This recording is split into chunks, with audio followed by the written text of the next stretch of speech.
Let me ask you a real question out of the gate. Can beautiful graphics actually save a completely boring gameplay loop? Because I just spent some time, and by time I mean like 10 minutes, into this new game called The End of the Sun on the PS5.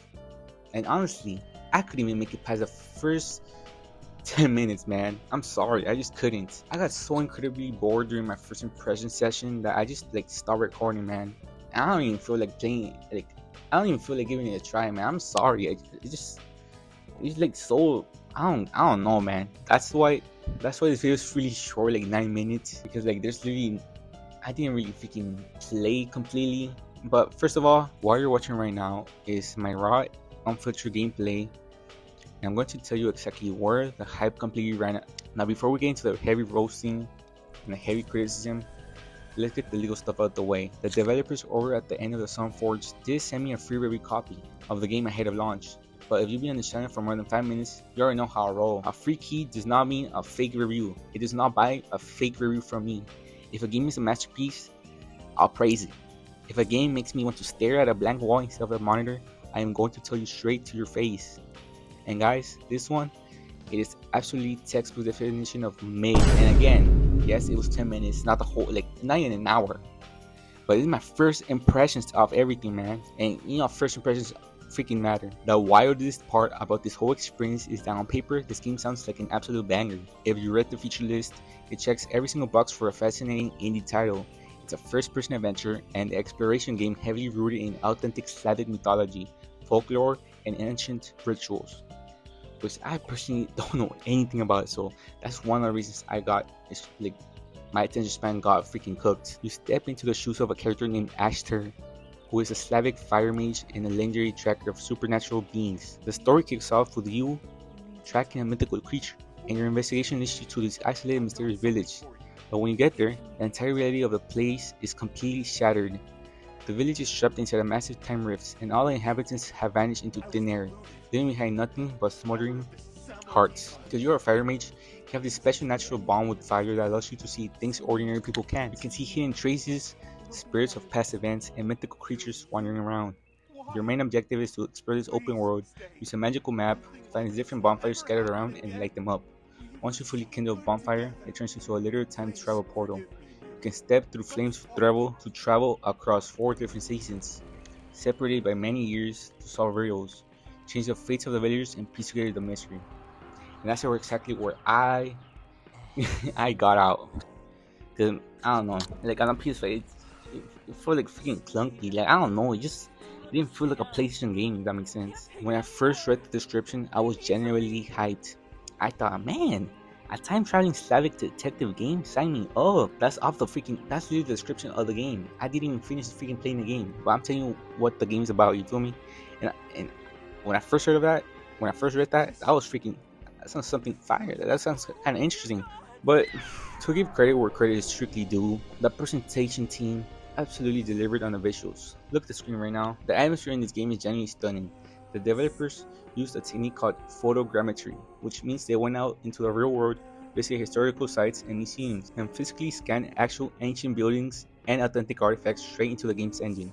Because of that, the environment looks incredibly detailed. The wooden cabins, the dense forest, the way the light flickers off the hearts, it's all very grounded, deliberately, and immersive. They also put a ton of love into making sure the Slavic folklore is completely accurate. You get to witness the lives of these villagers during actual historical season, festivals, and rituals. On top of that, the soundtrack is pretty okay.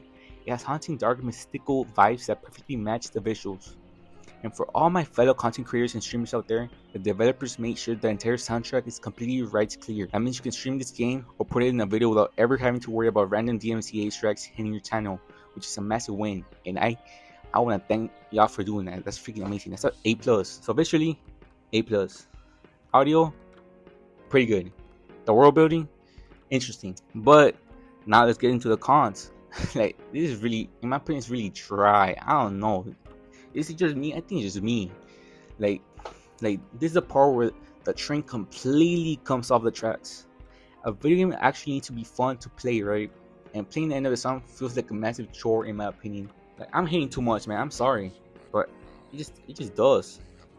Once the initial awe of the pretty graphics wear off, which takes about 5 minutes, you're hit with the brutal reality of a gameplay loop.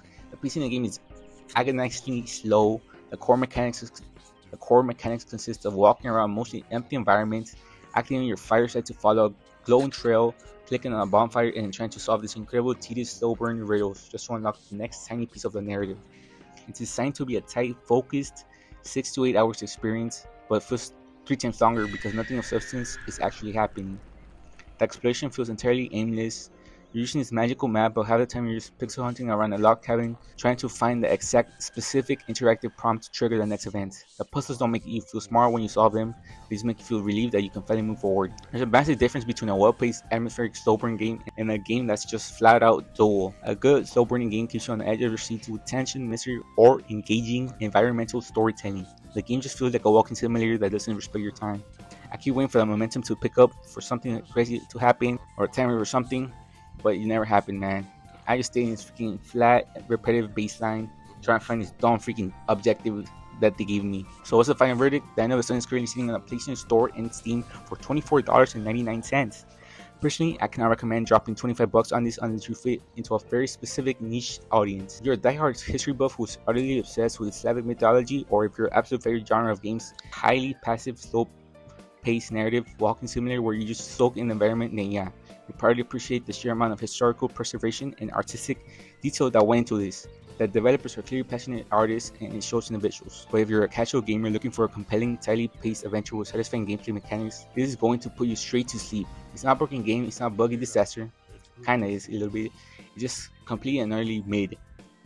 But hey, you're looking at the raw gameplay right now. Judge it for yourself. Let me know down in the comments. Does this look like an atmospheric masterpiece to you? Or does it look just as tedious as it felt to play?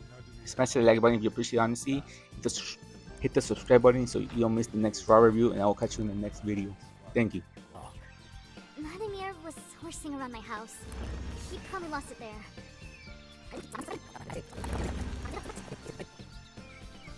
The key is probably somewhere near the girl's house. Right now, I can't do anything else around this bonfire.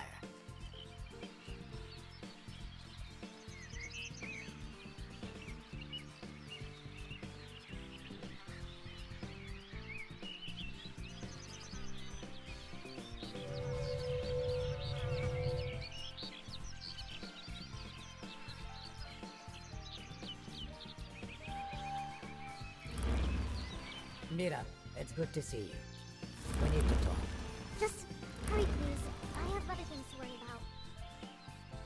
Damn it.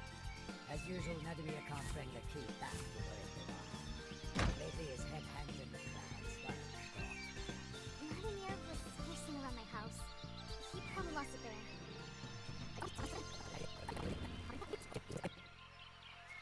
The key is probably somewhere near the girl's house. Right now, I can't do anything else around this bonfire.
Mira, it's good to see you.